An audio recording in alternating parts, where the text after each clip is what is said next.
bangsa dan kemakmuran. Hukum Allah tegakkan, hukum Allah tegakkan. Allahu Akbar, Allahu Akbar, Allahu Akbar. Assalamualaikum warahmatullahi wabarakatuh. Ustadz Hairani yang saya hormati, Pak Wakil Ketua, Pak Haid, teman-teman sekalian, Prof. Fauzi, saya diminta oleh Ustadz Hairani untuk membuat sedikit catatan. Padahal kami waktu itu rapat pengurus inti sambil menyiapkan acara-acara Ramadan. Ustadz Hairani minta supaya tanggal 3 April kita selenggarakan acara seperti ini. Dan minta saya untuk menyiapkan sedikit uraian karena dianggap sebagai orang hukum dan ini terkait dengan Musi Integral Natsir. Bapak Ibu sekalian, saya memberi judul tulisan ini mengenang lahirnya Musi Integral Natsir, pembuka jalan kembalinya NKRI ke pangkuan Ibu Pertiwi. Saya akan bacakan saja sambil nanti beberapa hal saya tambahkan. Proklamasi kemerdekaan yang dideklarasikan tanggal 17 Agustus 1945 dan menjadi tonggak awal berdirinya Negara Kesatuan Republik Indonesia atau yang kita kenal dengan NKRI telah menjadi dokumen resmi perjalanan bangsa kita. Catatan sejarah berikutnya juga menguraikan bahwa deklarasi kemerdekaan tersebut murni merupakan inisiatif para tokoh bangsa di ujung berakhirnya Perang Dunia Kedua setelah Jepang menyerah tanpa syarat kepada pihak sekutu pasca terjadinya pemboman kota Hiroshima dan Nagasaki.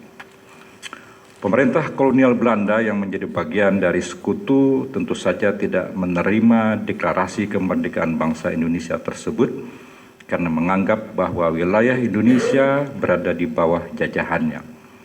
Belanda kemudian melancarkan serangan ke wilayah Indonesia yang dikenal dengan aksi kolonial pertama dan aksi kolonial kedua.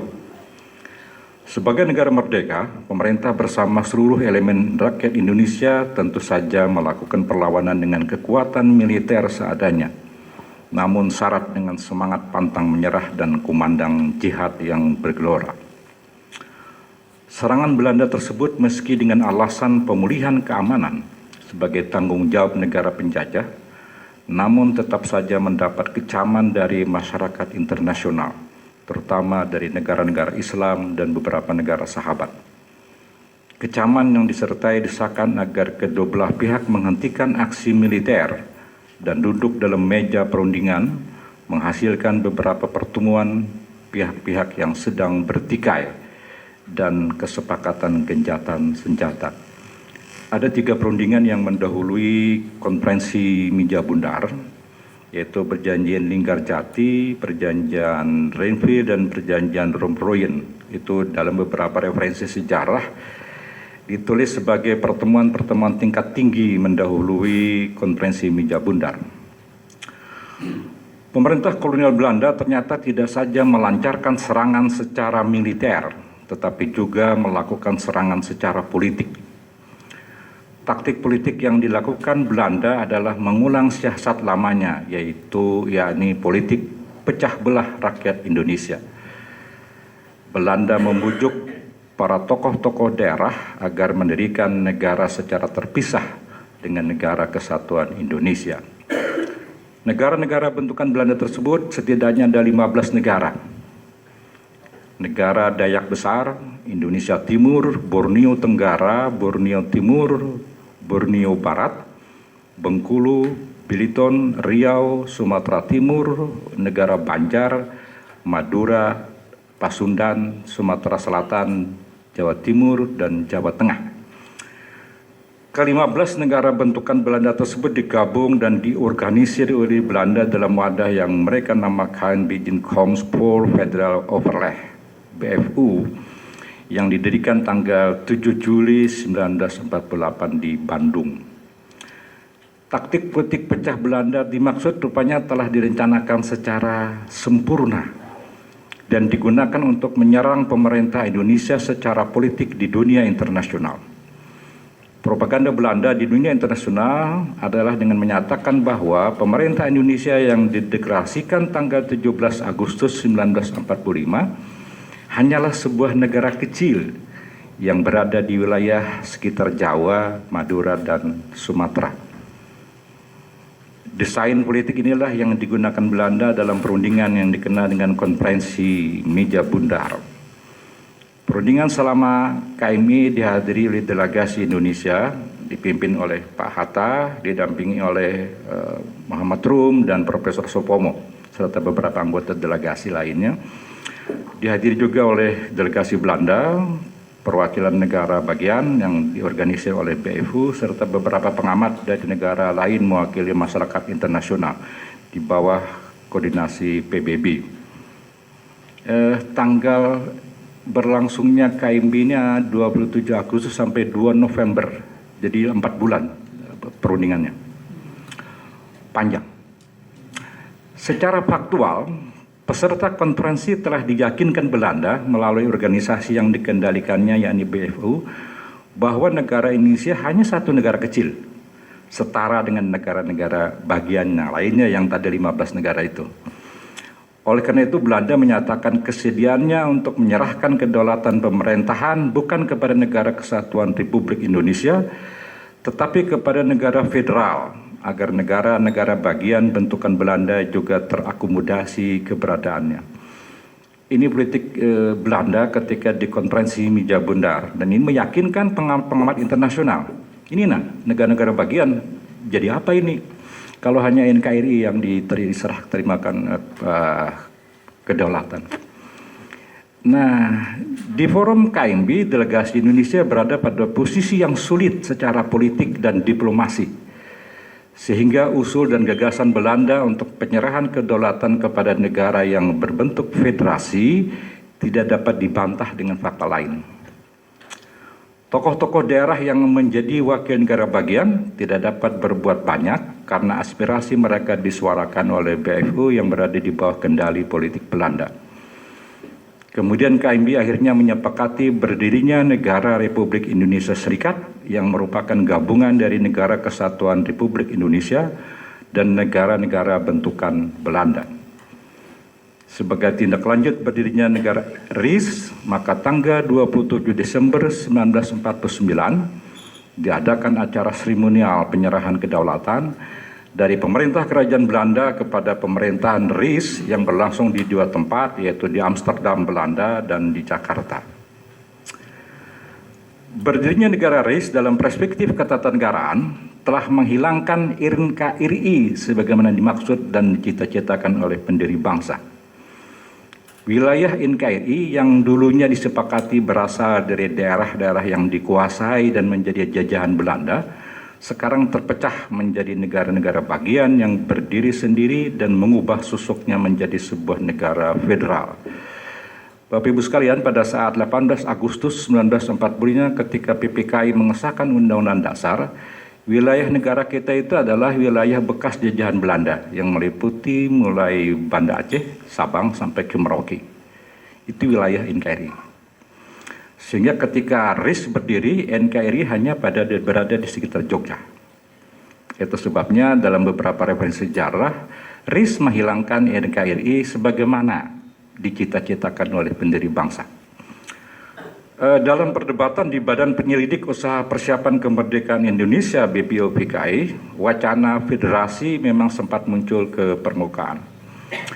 Saudara-saudara yang pernah membaca buku Naskah Persiapan Undang-Undang Dasar yang ditulis Yamin, kemudian sekarang sudah dimodifikasi oleh Sekretariat Negara, itu Bung Hatta tuh pernah mengusulkan bahwa Indonesia ini sebaiknya memang federal, karena Bung Hatta lama di Belanda.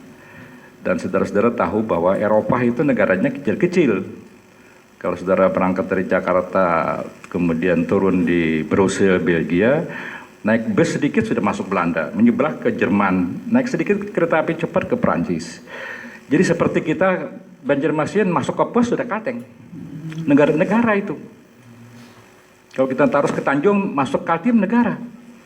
Nah, Bung Hatta mencoba melontarkan ini negara kita ini luas banget, tidak mungkin disusun oleh pemerintah pusat saja. Tapi wacana tersebut akhirnya meredup ketika Soekarno menyampaikan pidato yang sangat heroik dengan gagasan agar negara yang akan kita bentuk hanya satu negara, yakni negara kesatuan, bukan banyak negara yang akan mengarah kepada bentuk federal. Jadi saran Bung Hatta ditepis oleh Bung Karno. Bung Karno ini kan figur yang memang sejak muda ingin membangun kesatuan, negara kesatuan. Kekalahan secara politik dan diplomasi dalam forum KMB memang sangat menyakitkan.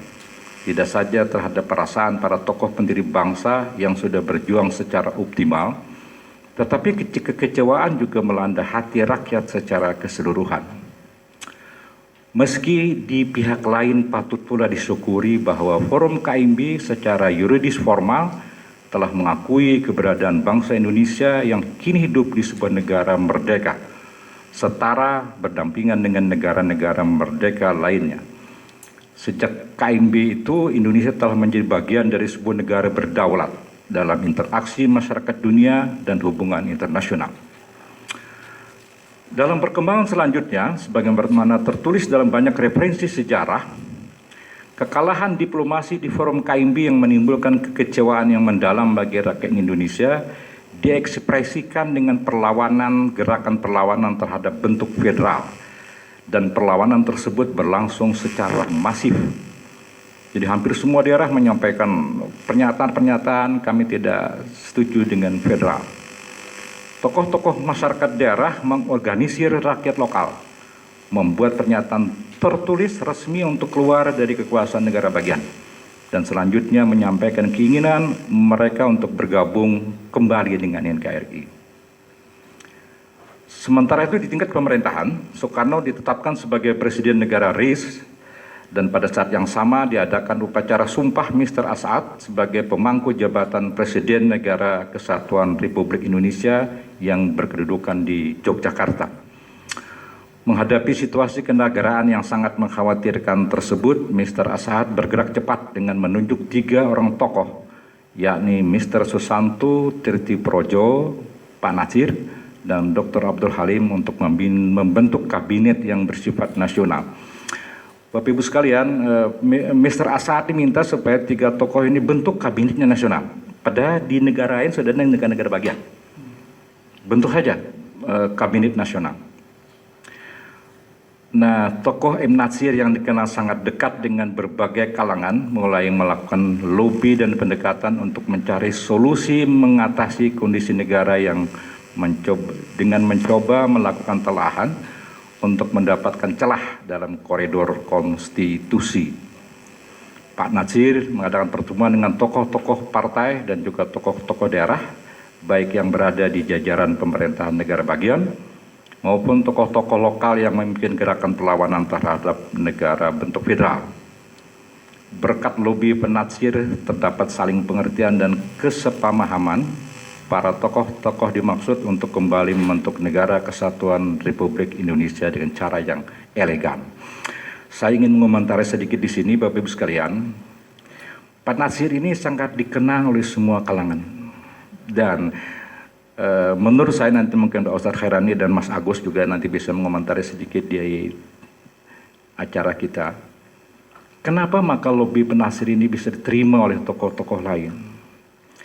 Di samping figur Pak Natsir yang diketahui sebagai orang yang sangat punya integritas, semua orang tahu Pak Natsir itu tidak punya tujuan politik apa-apa. Ini demi NKRI saja. Semua tahu. Bayangkan kalau sekarang ada orang seperti itu dan ternyata tidak ada. Ini sedang membujuk daerah negara bagian nih. Yang dibujuk ini adalah presiden-presiden negara bagian. Anda bisa bayangkan. Dia sudah duduk di posisi presiden negara bagian, presiden sebuah negara, dibujuk untuk melebur menjadi kembali ke NKRI. Ini bukan lobby yang sederhana. Jadi kalau kita rayakan hari ini sebetulnya tidak berlebihan, karena memang kondisinya sejarahnya seperti itu. Bukan persoalan gampang membujuk presiden-presiden negara bagian untuk melebur kembali dan melepaskan jabatan kepresidenannya. Ini bukan soal yang sangat mudah. Setelah ada kesepakatan dalam lobi Pak Natsir, kemudian pada tanggal 3 April yang kita hari ini peringati, Muhammad Natsir menyampaikan pidato yang sangat penting dan bersejarah di depan Parlemen RIS yang isinya uraian analisis tentang kondisi politik dan kebangsaan, serta keinginan sebagian besar rakyat untuk kembali kepada negara kesatuan nasional. Suara-suara rakyat dari berbagai daerah dan musi-musi Dewan Perwakilan Daerah sebagai saluran dari suara-suara rakyat itu untuk melebur daerah-daerah buatan Belanda dan menggabungkannya ke dalam pemerintah Republik Indonesia. Pemerintah diminta untuk secepatnya mencari jalan dan upaya penyelesaian terhadap perkembangan politik dan dengan cara integral dan program tertentu. Ini bahasa Pak Natsir dalam pidato beliau, yang nanti kita gunakan sebagai musi integral Natsir. Bapak Ibu sekalian, ini pidato Natsir di parlemen, atau dalam bahasa sederhana, Natsir sedang pidato di DPR RI kita, di Senayan. Meminta pemerintah supaya cepat menyelesaikan, ini banyak nih pernyataan rakyat nih, semuanya ingin kembali ke NKRI. Nah, pidato Natsir ini dikenal dengan musi integral Natsir, dan setelah dibuat format, jadi pidato beliau selesai, kemudian dibuat format baru, dalam hampir semua pidato itu masuk, lalu di bawahnya menjadi resolusi parlemen. Ditandatangani oleh Subadius Sastrosatomo, Hamid Al-Gadri, Insinyur Sakirman, ini tokoh PKI, Ki Wardoyo, Mr. A.M. Tambunan, Ngadiman Harjo Subroto, B. Saitafi Angel, Dr. Cekronigoro, Muhammad Tauhid, Amels, dan Haji Sirajuddin Abbas, yang mewakili semua fraksi-fraksi di parlemen. Berdasarkan musi integral yang dianggap sebagai resolusi parlemen inilah, pemerintah kemudian menindaklanjutinya dengan membentuk panitia persiapan yang anggotanya terdiri dari fraksi-fraksi partai politik di parlemen dan utusan-utusan negara-negara bagian. Jadi pemerintah sudah menerima resolusi parlemen, langsung bertindak cepat membentuk panitia persiapan sebagaimana BPUPKI dan PPKI waktu NKRI pertama. Panitia persiapan berhasil menyusun Undang-Undang Dasar yang kemudian dikenal dengan Undang-Undang Dasar sementara 1950 dengan sistem parlementer kabinet. Fraksi Masyumi sebenarnya mengusulkan sistem presidensil agar pemerintahan lebih stabil. Akan tetapi usulan tersebut tidak mendapat dukungan mayoritas.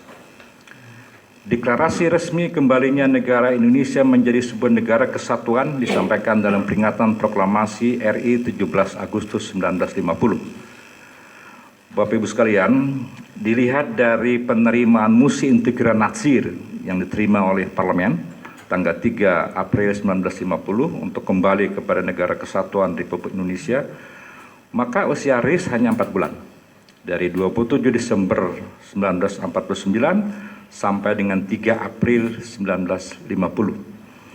Akan tetapi jika penghitungannya sampai dengan tanggal peresmian 17 Agustus, maka usia RIS adalah sekitar 8 bulan, 27 Desember 49 sampai dengan 17 Agustus 1950. Tapi dalam notulensi resmi negara, setelah diterimanya resolusi parlemen, diterimanya pidato Natsir, musi integral Natsir, sebetulnya secara substansial kita sudah kembali ke NKRI. Karena semua fraksi dan perwakilan-perwakilan negara bagian setuju. Cuma peresmiannya di tanggal 17 Agustus 1950. Jadi kalau dalam bahasa hukum administrasi itu SK pengangkatannya tanggal 3 April, dilantik tanggal 17 Agustus. Nah, pelantikan itu supaya bayar gaji aja, bayar honor resmi, supaya bisa dipertanggungjawabkan keuangannya. Tapi SK-nya berlaku tanggal 3 April, sebenarnya seperti itu. Jadi wajar kalau Pak Herani tadi menjelaskan bahwa 3 April itu kita kembali ke negara di kesatuan Republik Indonesia. Jadi ini perlu kita ekspos ke luar agar masyarakat kita tahu bahwa NKRI pertama itu pernah hilang dalam peredaran sejarah dan dikembalikan kembali oleh Natsir dengan musi integral itu menjadi NKRI yang kedua. Peresmian Indonesia menjadi negara kesatuan kembali dengan wilayah yang sama dengan saat NKRI berdiri 17 Agustus 1945 adalah kemenangan politik dan diplomasi bangsa kita setelah disiasati Belanda dalam forum KMB. Kalau sedikit ingin dikomentari, kita kalah di KMB, tapi orang lain tahu Indonesia itu mengalah sebenarnya di KMB. Setelah diakui negara Indonesia oleh masyarakat internasional, kita berusaha kembali ke NKRI. Risknya kita lebur. Jadi dalam bahasa orang luar, Belanda yang kalah sebenarnya, karena kita yang mensiasati mereka. Meskipun di tempat kita merasa kalah karena kita harus mengakui risk sebagai negara baru. Akan tetapi jika kita melakukan perenungan dengan pikiran jernih, semua yang terjadi dalam lintasan sejarah bangsa ini adalah semata-mata merupakan skenario Allah Subhanahu wa Ta'ala yang penuh hikmah.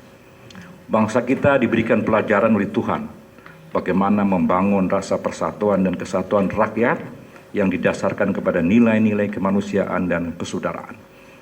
Saya ingin memberi catatan sedikit kenapa saya harus mengangkat ini, karena rupanya Allah sengaja membuat skenario-nya seperti itu, supaya ketika kita kembali ke NKRI kedua, kita sudah melupakan daerah, kita sudah melupakan agama, kita sudah melupakan semuanya. Tapi yang ada adalah ini bangsa kita, ini NKRI kita. Barangkali ini harus kita ekspos ke permukaan karena banyak saudara-saudara kita sekarang yang menganggap hanya mereka yang Pancasilais, hanya mereka yang berjuang untuk NKRI. Kita rekomendasi agar mereka membaca sejarah ini, bagaimana tokoh-tokoh pejuang bangsa kita berjuang untuk NKRI, melupakan agama, melupakan daerah, melupakan semuanya. Uraian sejarah di atas adalah fakta yang tak terbantahkan bahwa Musi Intigran Nasir adalah pembuka jalan kembalinya NKRI ke pangkuan Ibu Pertiwi. Mengungkap sejarah ini dimaksudkan untuk membuka kesadaran bersama bahwa dalam membangun dan mempertahankan NKRI, khususnya perjuangan untuk mengembalikan NKRI ke pangkuan Ibu Pertiwi setelah diobok-obok Belanda, tidak dapat dilepaskan dari kerelaan para tokoh daerah untuk melepaskan diri dari ambisi pribadi, fanatisme kedaerahan. Para tokoh daerah dengan kebesaran jiwanya ikhlas melepaskan jabatan mereka sebagai petinggi-petinggi di negara bagian. Pemerintah pusat harus mengingat kembali pengorbanan dan jasa para tokoh daerah dengan mendistribusikan pembangunan secara adil dan merata. Pengelolaan sumber daya alam dan sumber daya ekonomi harus dapat dinikmati oleh masyarakat daerah. Pemerintah harus berusaha maksimal untuk memberikan kesejahteraan kepada masyarakat di daerah. Karena mereka itu adalah anak cucu para pejuang yang dengan keikhlasannya melepaskan ambisi pribadi dan fanatisme kedaerahan demi NKRI. Assalamualaikum warahmatullahi wabarakatuh.